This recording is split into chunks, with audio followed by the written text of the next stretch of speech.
Hey folks, how's it going? How's it going? Hello, hello. Good morning, good evening, good afternoon to those who celebrate. How's everyone doing? Welcome to the stream. We are once again watching Alexandra play her OTB tournament in Valencia, Spain. She is on 3 out of 7.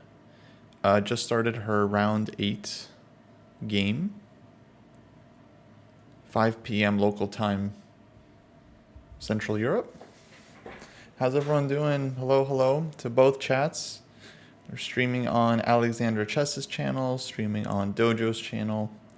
How's everyone doing?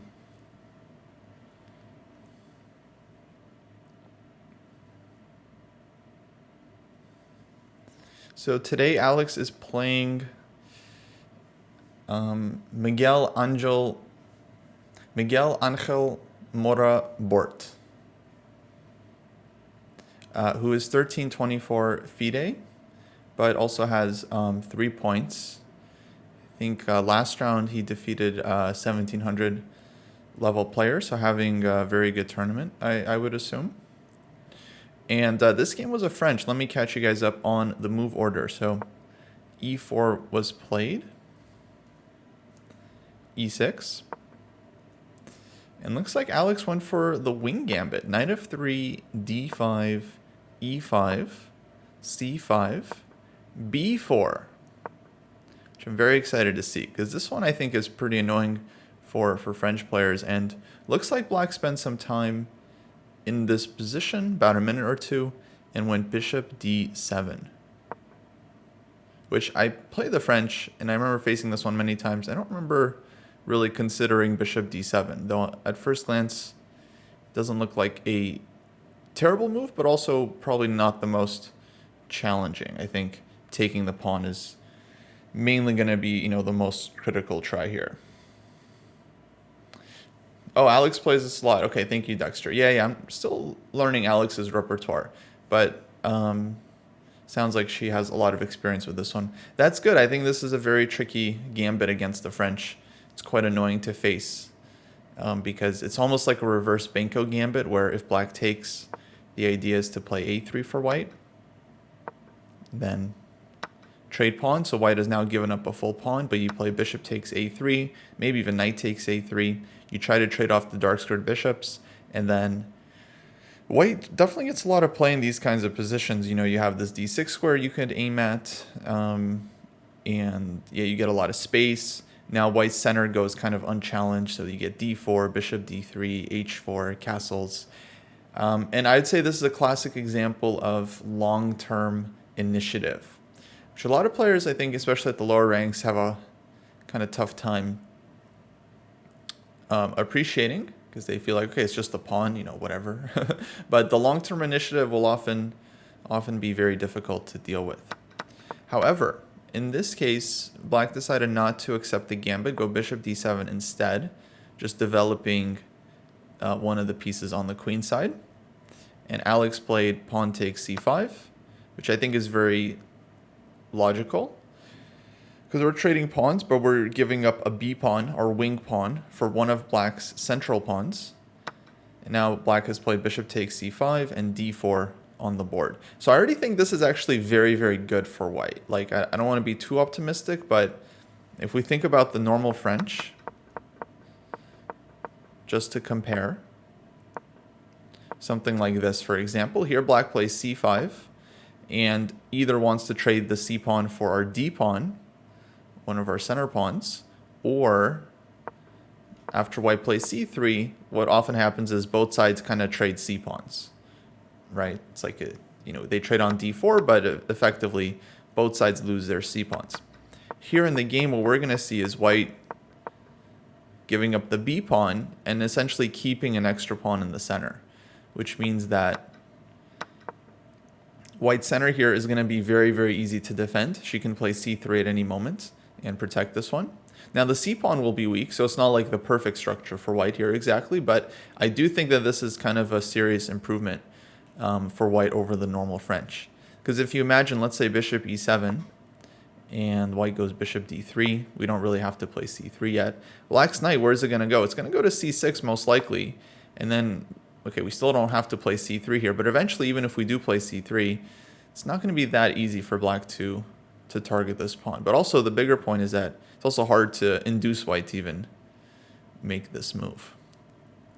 I guess maybe like some knight b4, but even then, bishop e2, and then, okay, finally, we'll play c3 to kick the knight back. And that said, there's still always this plan for black. Knight a5, a6, bishop b5, knight c4.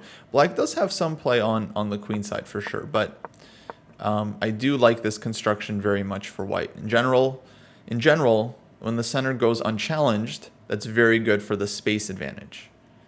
Because it just means you have this space for free. We haven't traded off any minor pieces. And this is a big point. This thing we often talk about. Like, space is not just about whose pawns control more squares on the board. Space is about whose pieces have more squares to work with, right? So here, black feels very cramped because a lot of the pieces are fighting for the same squares. If black were to trade off a couple minor pieces, then black's position improves quite a bit. But until that happens, white's space advantage here, I think, is going to be pretty serious.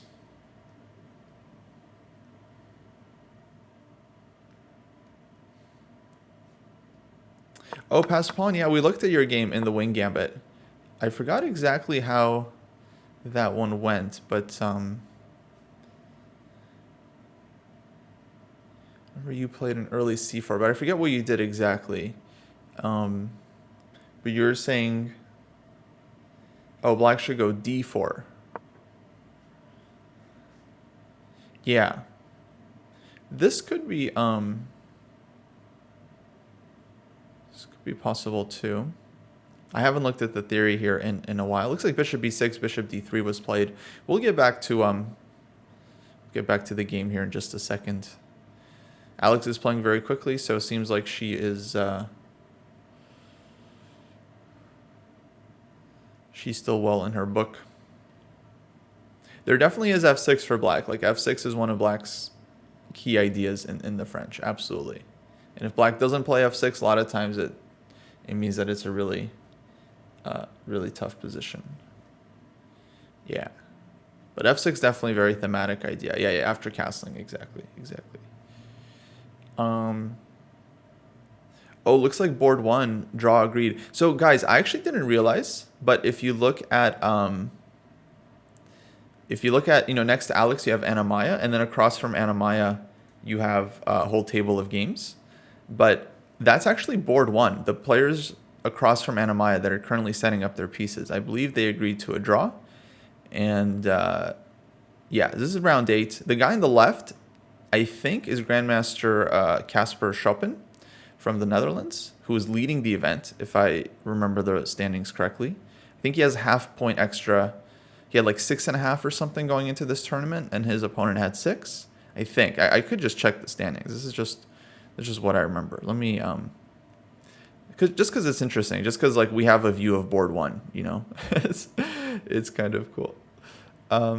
Yeah, so he has 6.5 going into the event. The guy with black that drew. His opponent was also a grandmaster from the Netherlands, Liam Vrolik, with 6 points, and he had white in that game. So quick draw there. Leader will probably stay half a point ahead. And then board 2, we have a couple players with 5.5 points. Boards 2 and 3, a bunch of players with 5.5. So it's interesting what's going on at the top. Oh, Liam, the Dutch player, Liam Vrolik, he beat Pepe yesterday. Ooh, big matchup. Okay, I have to catch up on the chat real quick. So first off, guys, let me give you the link to the live game. So anyone that wants to can follow it. Let's pin this message.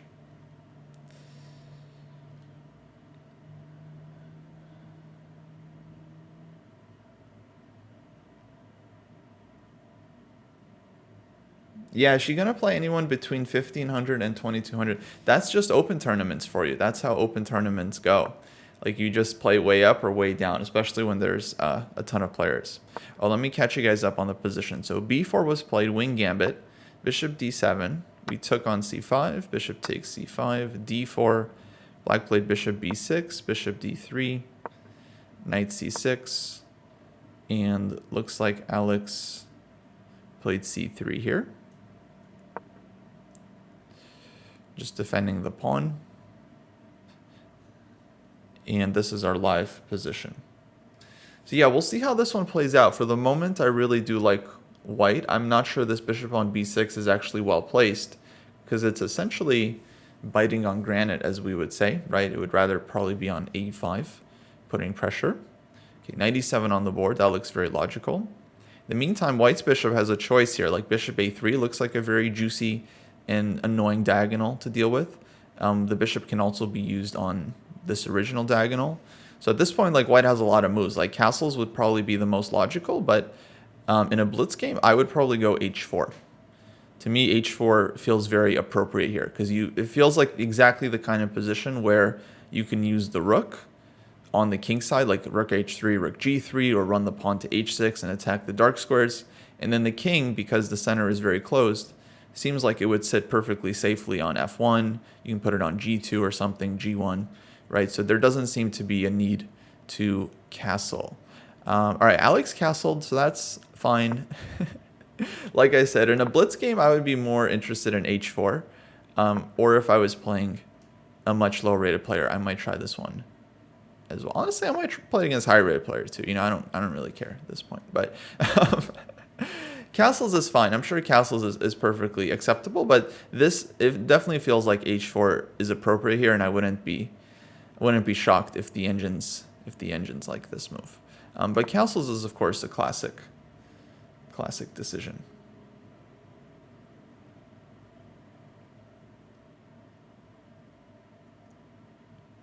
Was she on Perpetual Chess last week? I actually don't know. Was Alex on Perpetual Chess? I saw her on a different podcast. I saw her on the Chess Experience with Daniel Lona. I think did a nice interview with her, with Alex. I mean, but was that the one you meant? Oh, okay, yeah. So, yeah, that was a good one. I know, right? It's just they all they all blend. There's a ton of good podcasts. There's Chess Experience, Chess Journeys, Chicken Chess Club, C Squared, Perpetual Chess. Yeah, they're all cool. Back in the day, there used to be one called what was the name? What was the name? Shoot, it was like I think it was 3 guys. Like Lawrence Trent was on it, and I'm sure the episodes are probably still up. But I remember listening to it. Does anyone remember? Full English Breakfast. Full English Breakfast, I think it was called. I think it's been long since they did any episodes, but that was a fun one.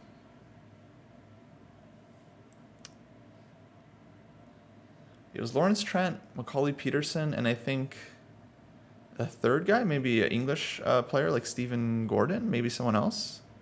Stephen Gordon was the third guy. Oh, wow, yeah.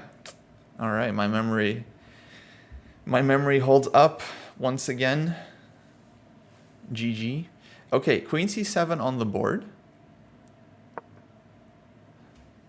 And black playing pretty quickly here. I would very much doubt that he's still in his book. Queen c7 definitely doesn't feel like the most obvious move to me. But I guess on any kind of knight a3, he's just going to play a6. So maybe the queen is not that vulnerable. Like to my eyes, I'm like, oh, knight b5.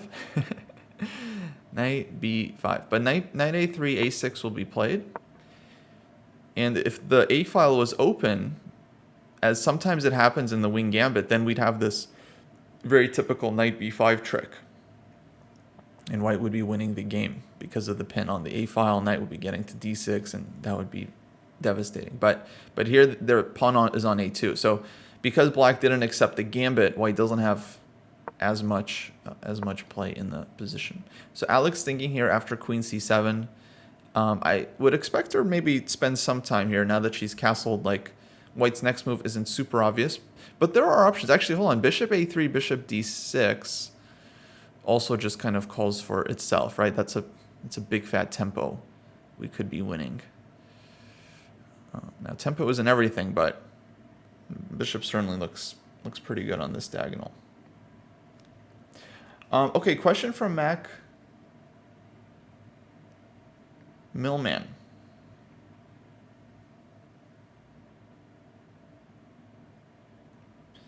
What do I think about the recent rating adjustment news and the idea of changing the floor to 1400? I didn't see any details on this. Can you? I saw like a vague announcement, but I didn't understand.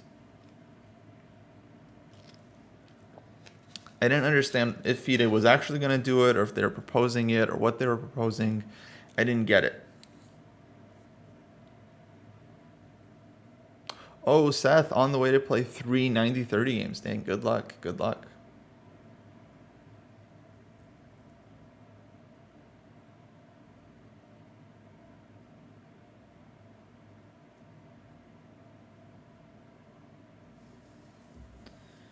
Yeah, isn't the current FIDE floor is 1,000, right? Or what's like the current situation? What are they trying to do?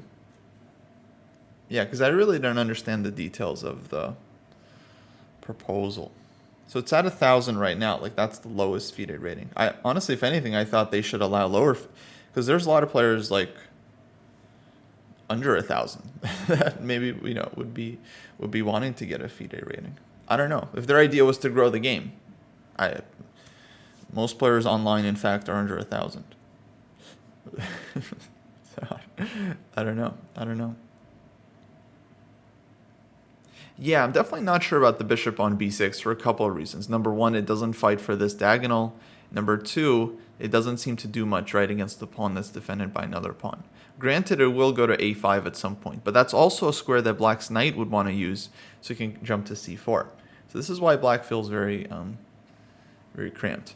I am wondering if black wants to castle queenside, which would really make me interested in bishop a3, right? Because then I'd be hoping for this, and then we get to have early dinner. Early dinner always good. Loose pieces drop off. Early dinner always good. ED AG.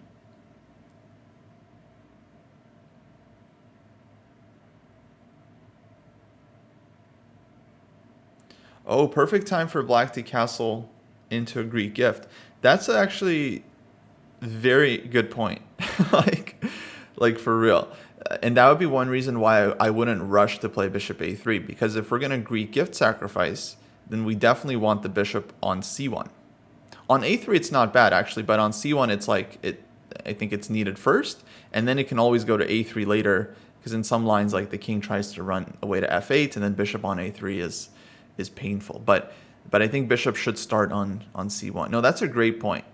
And that would actually be a reason against h4, because if you play h4 too early, then like, okay, black never castles, right? They understand, oh, I'm going to get mated. So you have to time it. So maybe I wouldn't have gone h4 hoping, no, but I wouldn't expect the opponent to castle here regardless. So I think I'm just going to make normal moves. But maybe like knight a3, knight c2, start with this one.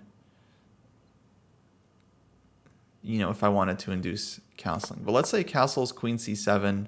Yeah, rook e1 would be the normal move, to just be like, I'm not doing anything, go ahead and follow your plan. This discourages f6 in the future. So rook e1 is useful in the sense that it kind of like makes it harder for black to execute their main idea. Nimzovich calls this like overprotection. But also the rook can be lifted in some lines, like once you sacrifice, rook goes to e3 and g3 and helps deliver mate. So rook can definitely be much more useful on the e file here than on the f. So yeah, rook e1, for instance, makes a lot of sense. And then if black castled here, we can look at this just for fun. I think I do take. Like in a bullet game, I take immediately. In a blitz game, I would calculate for like, that's it, I would just take. In a classical game, I would spend a few minutes at least. But yeah, depending on the level of the opponent, I'm spending more. If it's like a grandmaster, okay, I'm gonna respect them and think a full 10 minutes before taking.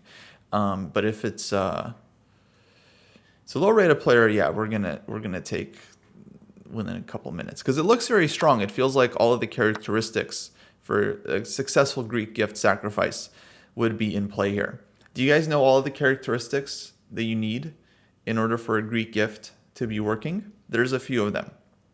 Number one, we have pawn on e5, which is controlling the critical f6 square, and that means that the knight on f6 cannot be sitting there and defending h7. So that's number one, very critical. Number two, we have a knight that can jump to g5 with check, and we have a queen that can land on h5, right? Without these pieces, it's very hard to give checkmate, but this is pretty serious. Number three, we have bishop on c1. Bishop on c1 helps by covering the h6 square, not letting black's king come here, for example. Then knight takes e6 is just an instant knockout. There could be other moves as well, of course. But bishop on c1 covers some key squares, but also bishop on c1 plays a very important role in that it can jump to a3. So if black tries this, for example, tries to run this way, then usually there's lots of ways to win. Queen takes f7 is often automatic. For example, you can do this and play for this position. But here is where you do want to be a little bit like careful, right? If check, knight g8, black starts defending, but if you throw this move in first, then it starts to look really, really bad for black, right? And all the pieces participating in the attack. And here we have that rook that can lift via e3 and f3 to join if needed. So this looks pretty devastating. King e8, queen h8 check.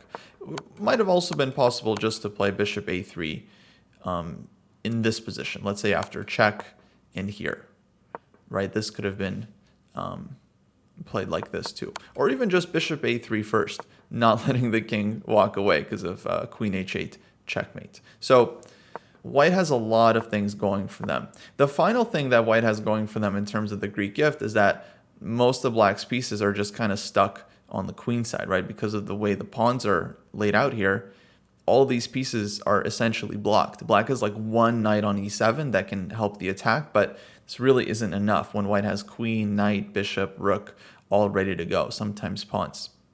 And lastly, the key defense here is often like king to g6, trying to defend this way, but in these cases, white has many choices. Queen can come to d3 with check. Queen g4 is often a very strong move, setting up all kinds of discoveries. h4, h5 is not an insane idea in these positions either.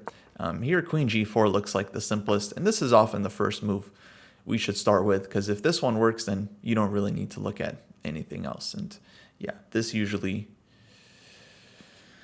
leads to a completely winning position. If black is a GM, how would they defend it? I think if black is a GM, they are not castling into it. There's just zero chance they're playing castles here. And if they do, then after takes, let's say here, they're either resigning, maybe they're trying f5 as an attempt, and then white can consider en passant, which is probably fine. Queen g3 also looks. This is kind of the typical way to keep the attack going, not letting the king out. Then after f4, queen g4, just reinstating the threat. And yeah, here black is quickly just going to get themselves mated. Hey, I'm on. Long time.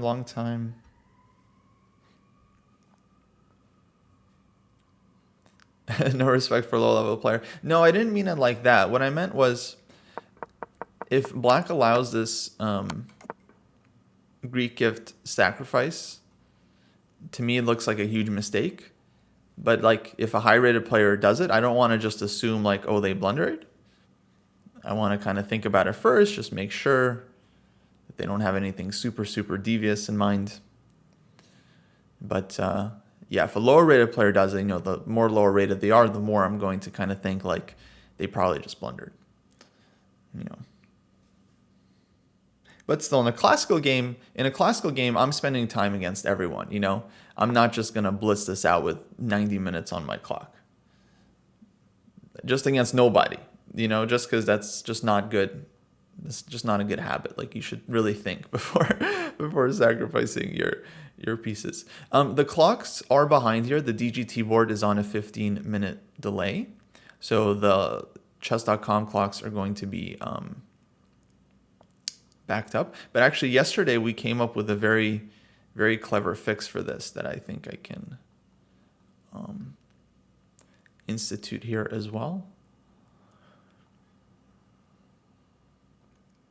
Y'all just give me 1 second here. We are going to get a much more accurate view of the clock situation. The Kostya clock system. Yeah, exactly. You guys ready for this breakthrough in streaming technology? There we go. Updated clocks on the board. You guys can now see Black has an hour, 22 minutes, 50 seconds and counting. Alex has hour and 17 minutes. Looks like she spent a bit of time there, ended up playing bishop a3 instead of rook e1. I liked rook e1, just like simple move rook e1 and then inviting Black to castle. But bishop a3 also seems fine. And if Black castles here, I wouldn't be shocked if bishop takes h7 is still quite strong. It's somewhat less promising because we'd rather have the bishop on c1, but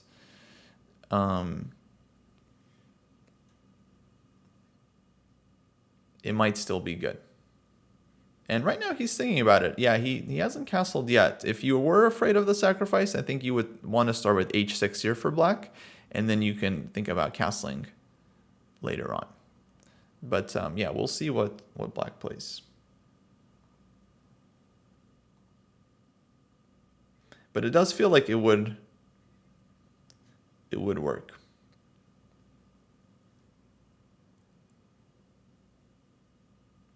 Yeah, we can take a look at it in a second.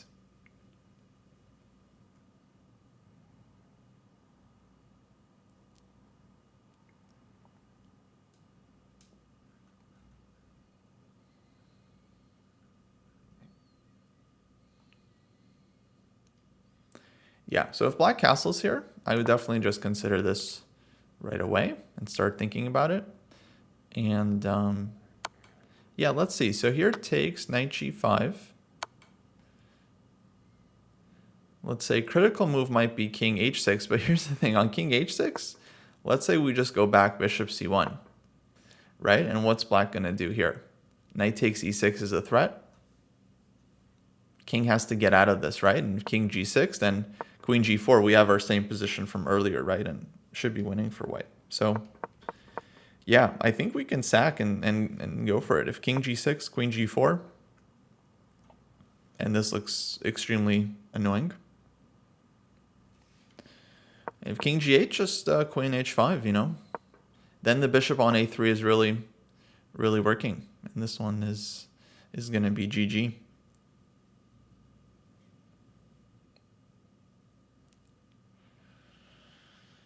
Oof. Sorry for the lighting, folks. It's the sun deciding to go up and down, up and down.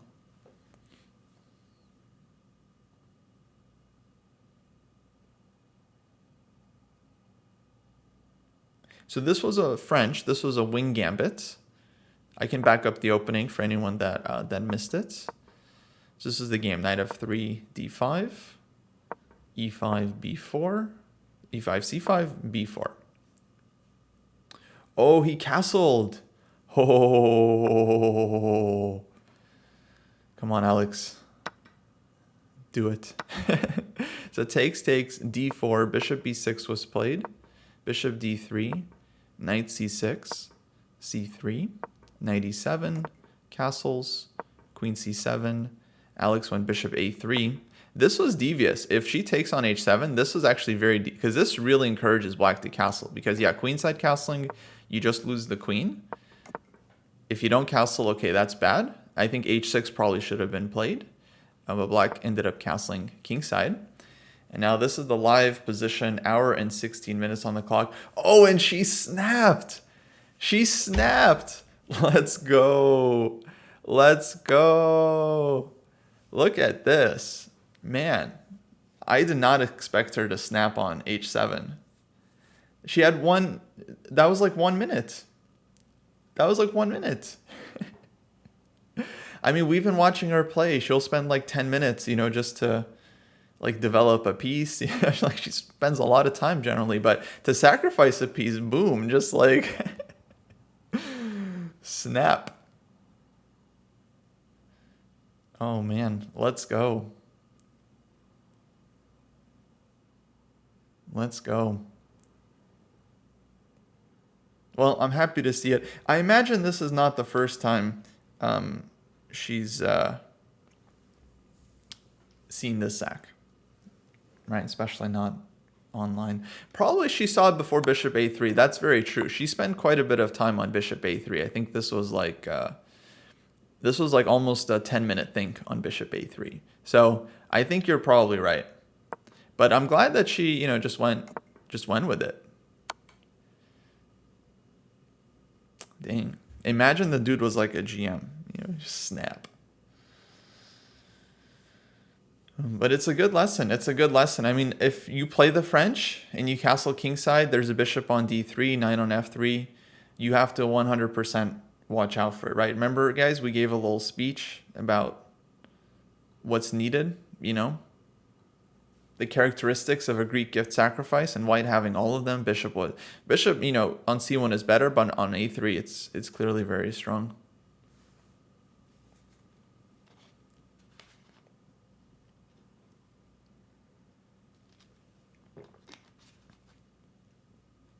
Queen g4 or queen d3. I think, well, knight on g5 is going to be loose, so I think queen should go to g4 for sure. And yeah, of course, opponent is not happy about this. Usually you aren't, when you get sacked on, because like once you see it, you're like, uh-oh, that's it. It's like, shoot, the game might be over. In the meantime, Anna Maya, she looks like she's in a very complicated position already. Anna Maya having a good tournament, by the way. Yesterday, defeated IM with black. So she's having a great event. I think she's on like 5 points out of 8, which is very good. No, 5 points out of 7, because this is round 8. I thought there would be a round earlier today, but there wasn't. So this is only round of the day. Must be nice. You have 1 game a day. You show up 5 p.m., 10 minutes, develop your pieces, and then boom. Sack the bishop. And then their last round is going to be tomorrow morning. Hopefully a short day in the office, okay? I mean, fingers crossed, guys. Fingers crossed, but hopefully a short day at the office. How about king h8? King h8 is often played, like especially online, because it's like you're trying not to get mated. The issue with king h8 is that you can still fall under a devastating attack. And here we don't have extra material. So there's a couple options. The simplest is to just pull the bishop back and then follow up knight g5, queen h5 anyway. And this is very hard to defend against because black is now down a pawn on the king side. You could try like g6, but white's going to go h4, h5. The bishop will drop back to c1. And yeah, it looks like king h8 is played. I mean, it's hard to really suggest anything for black here. I would say in like online games, this is maybe a better try, so you just don't get mated, right? If you see that king takes if you think king takes h7 is at all unclear, I would say play king takes it. Take the piece, force your opponent. If you think it's unclear, then it very well might be, right? Force them to prove it to you. Also, sometimes people panic. They're a piece down. They're not sure what to do. They end up messing up and not finding the right win. So if you feel like it's complicated, then go for it. If you feel like, okay, it's dead lost, then, well, what are you going to do? Might as well try something. Knight g5, is the more aggressive approach. then I think black should go g6. And then, okay, I think white would have some questions here in terms of actually finishing it off. But Alex is thinking, so she's not moving right away. I think that's wise. Because this is probably totally fine for white, like h4, for example. h5 is one option. You can also think about transferring the queen maybe as well.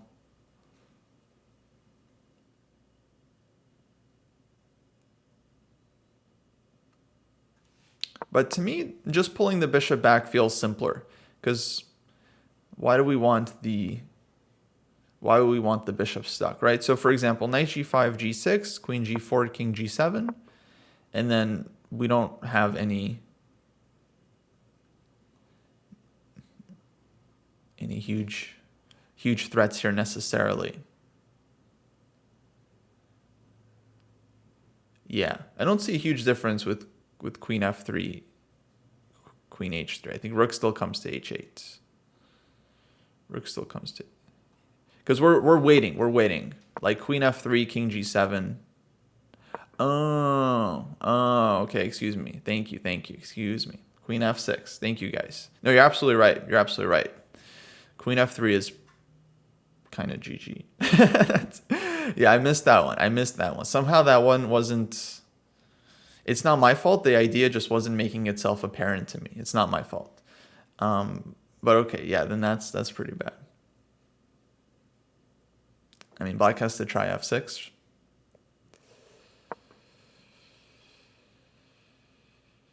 Then takes, and everything kind of collapses. Yeah, so this is pretty much GG. Yeah. So knight g5, threatening queen h5. So on f6, queen h5 is just mate. This one I can see. This one I'm capable. Okay, but yeah, g6, queen f3, I don't see a defense. Well, hold on, let me try. Knight f5. How about this? How about this, guys? I mean, white's still completely winning, but I don't think this would be the easiest conversion. How would you guys finish this off?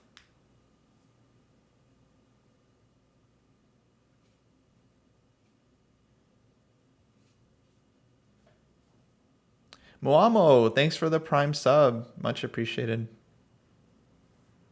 Just g4. Yeah, fair enough.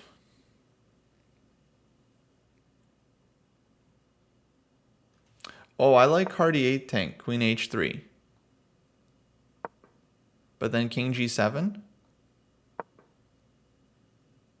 What did you want here?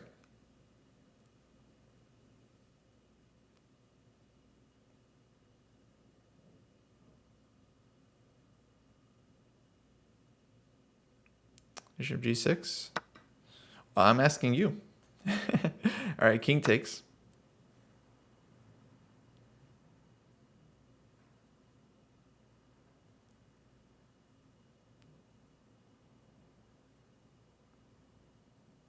It's definitely mate. I'm just asking you guys. Yeah, queen h7. King takes.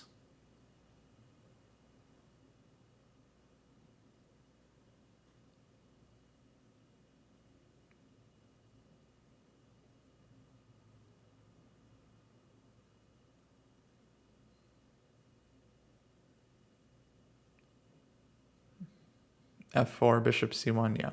Yeah, it's all good. Very good. So yeah, this is usually leading to mate. Whenever you check the king and it's like walking up into your position, like you can start using pawns. Bishop c1 I think is pretty killer, but yeah, we have mates. Oh, excuse me. Of course. You know, what are we doing? Queen h3. What are we doing? Knight g5 played. Nice. Let's go, Alex. Yeah, I think knight g5 is the right move there. Bishop g8, guys, by the way, bishop g8, knight h6 was not so easy. So I tricked you. Bishop g8, knight h6. And now white's only completely winning rather than giving mate by force. So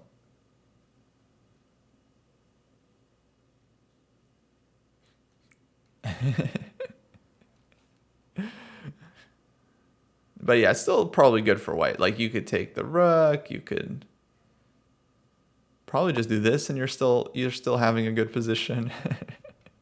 Yeah. Knight g5 on the board.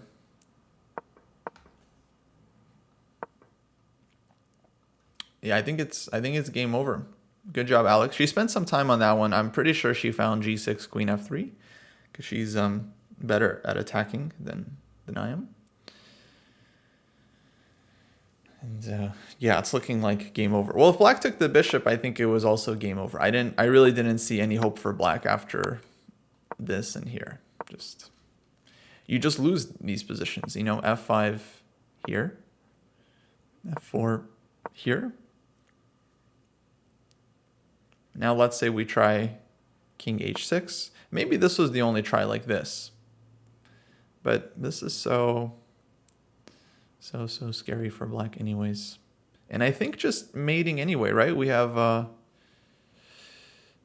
petite combinaison, right? This is a typical one, right? And then I think just like anything, we can give checks. This one would be with checks, but I think there's other ways to mate. But this would be with checks, right? If everyone wants to feel comfortable, you know, some people are very uncomfortable with not giving checks all the way. They're like, I can't make quiet moves. I just so we have to give checks. You know, that's the way to do it. But I'm sure knight d2 is winning. It's just like here. Anyway, this is the way. Yeah, this would be the easiest. Probably this is good too. But this allows too many things like f3, you know.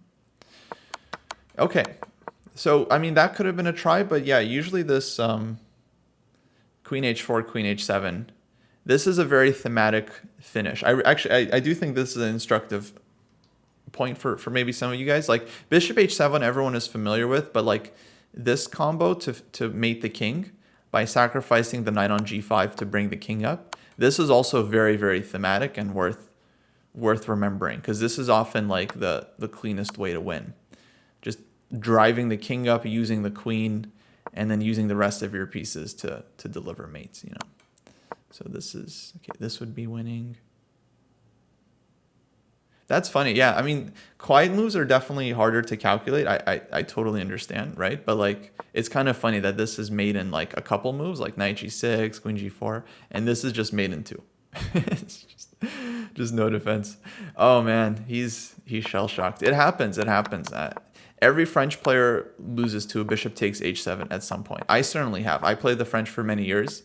I lost at least a couple times to bishop takes h7. It wasn't always... I remember one time it was a pretty obvious case, and I was like, oh my god, why would I? You know, it was like a couple moves, but I still ended up, you know, losing pretty terribly. But yeah, once you allow it once or twice, generally you remember.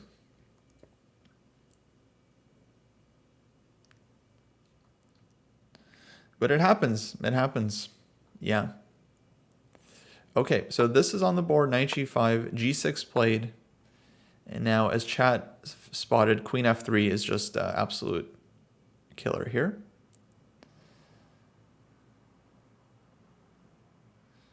And I think Alex had already seen it before she went knight g5.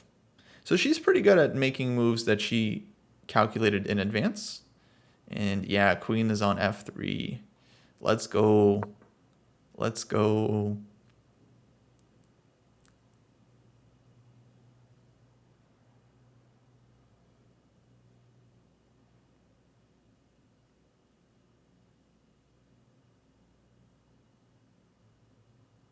Yeah, after knight f5, there's some funny options here. So bishop takes g6, that looks winning. Absolutely. But here, your guys' bishop g8. this one would be kind of... Oh, there's still king g7. But this one actually, funnily enough, works here better than it worked in the other line. Because if king takes, you still have queen h3, right? And just no defense.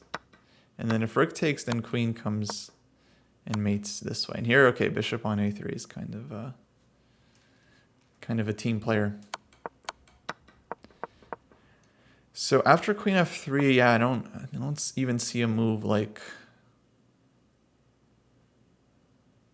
Yeah, I don't think there's any. White didn't even sack. White's up a pawn, guys. White's up a pawn.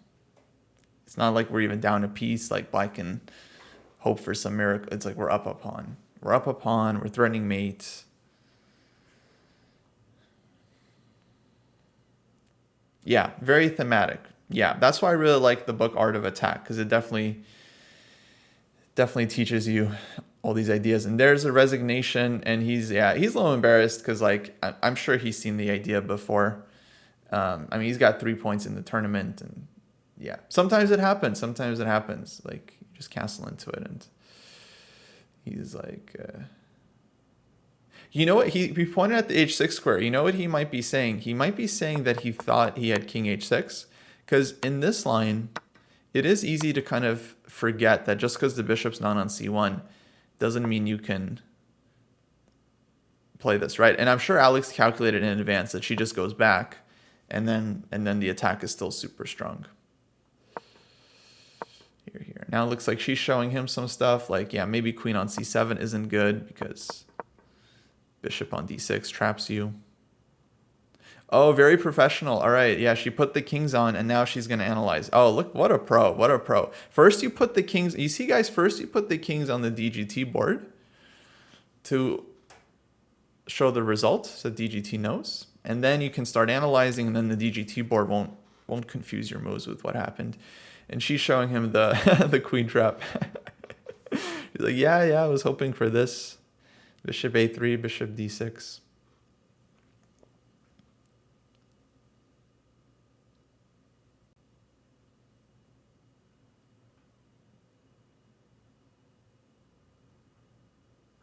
But yeah, GG Alex.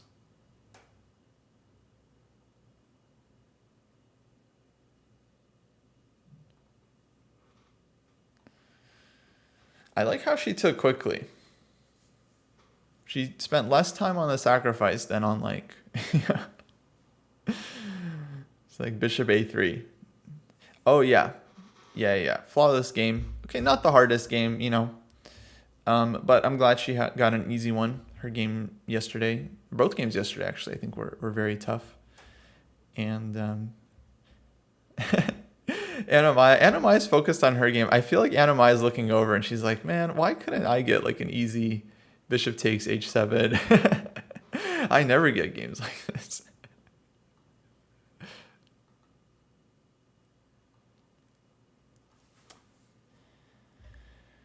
Yeah, we should see Alex soon. Get a chance to talk with her.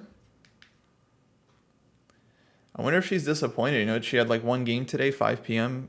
prepared all day, and now the game's over. It's like 5:30. No, I guess it's 6 p.m. there. 6 p.m. I'm gonna try to catch up on my own work. I mean, oh my god, I got stuff to do.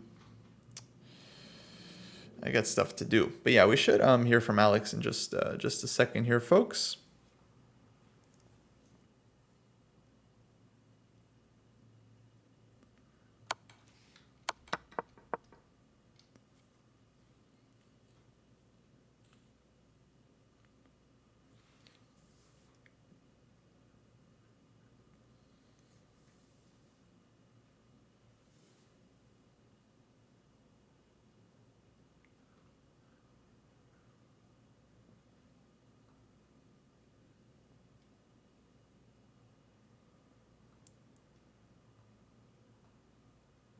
Hey, yeah, how's it going? Hello. One sec, let me add your audio. Hey, Gigi. Thank you. That Well was done. quick. Yeah. I was waiting that I said, oh, I hope he castle either short or long and I win. Yeah, you already saw. We figured when you play bishop a3, you knew that bishop a3 is very clever. Yeah, because it takes the Yeah, bishop off the diagonal, right? Kind of invites castling.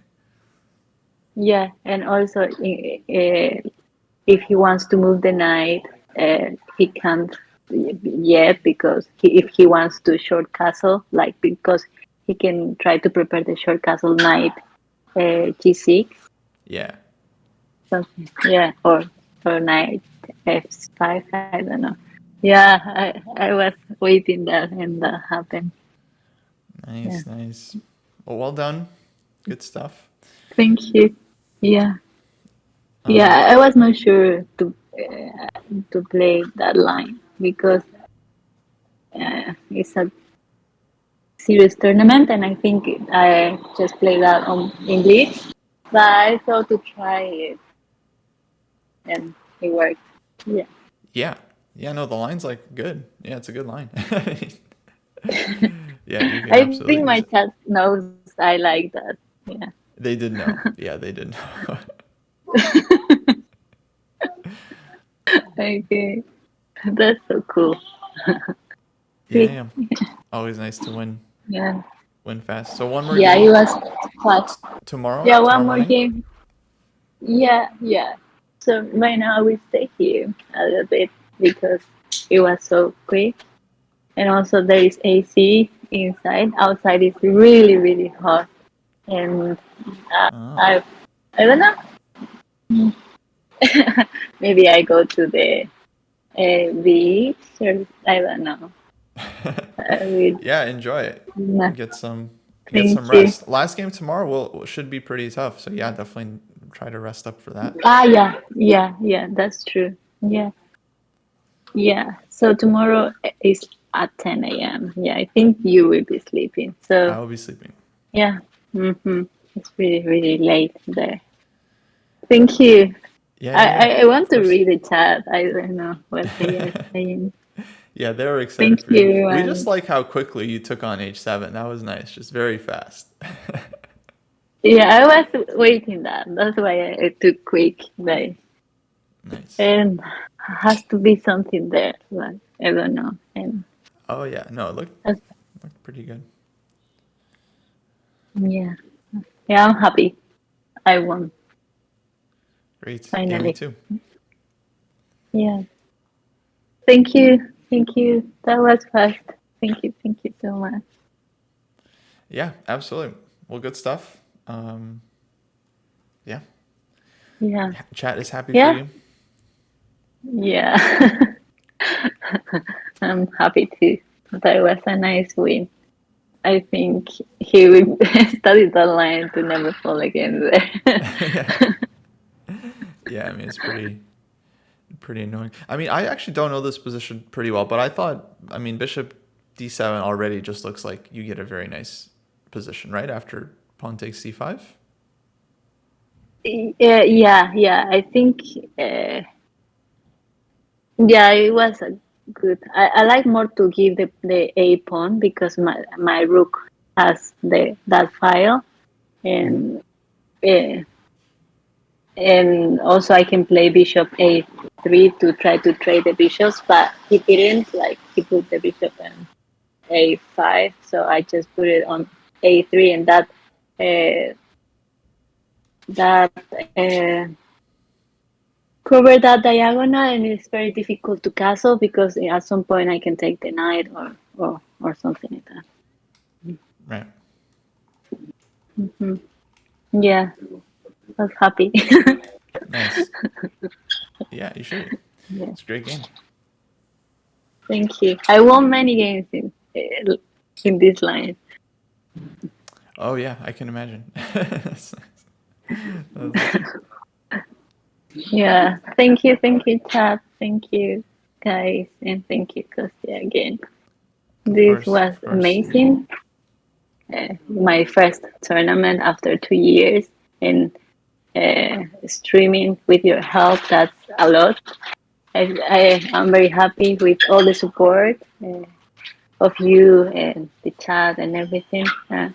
I I was missing this feeling, and I'm very happy to experience this again. And also the streaming is awesome, and it's nice to feel this love and everything. Thank you. Nice, nice. So you want to play more then? Yeah, I want to play more. I was talking with some people, asking for tournaments here in Europe. I will try to reach out to different organizations, like to ask something similar, like this. It's nice. I feel can be possible, and also that gives me the I want to train because I don't like my openings. I need to fix my repertoire, I think. Also on my chess, yes, but I think it's important. I don't feel uncomfortable at the beginning. So, yeah, Yeah, for sure. I'm excited. I'm excited. Awesome. Yeah, Awesome. That's great. That's fantastic. yeah, thank you. Thank you so much. Okay, cool. Yeah, absolutely. Well, we'll see you and good luck tomorrow. Yeah, thank you. Yeah, I will ask Reddy. I think he can cover tomorrow. Thank you. Great. Thank you, everyone. Thank you, Kostya. I will read the chat. Uh, I, I want to see everything. Thank you. All right. I'll see you. Take care. See you. Bye. Bye bye. Bye bye. All right, guys. Say nice things. Say nice things in the chat. Alex is coming. Yeah, GG to Alex. Short stream today, but for good reason. Very well played. I'm going to probably close things up here, and I guess we'll probably send over a raid to Anamaya. I imagine Anamaya is still playing. Our neighbor. Always raid your neighbor, guys. That's a lesson. Always raid your neighbor.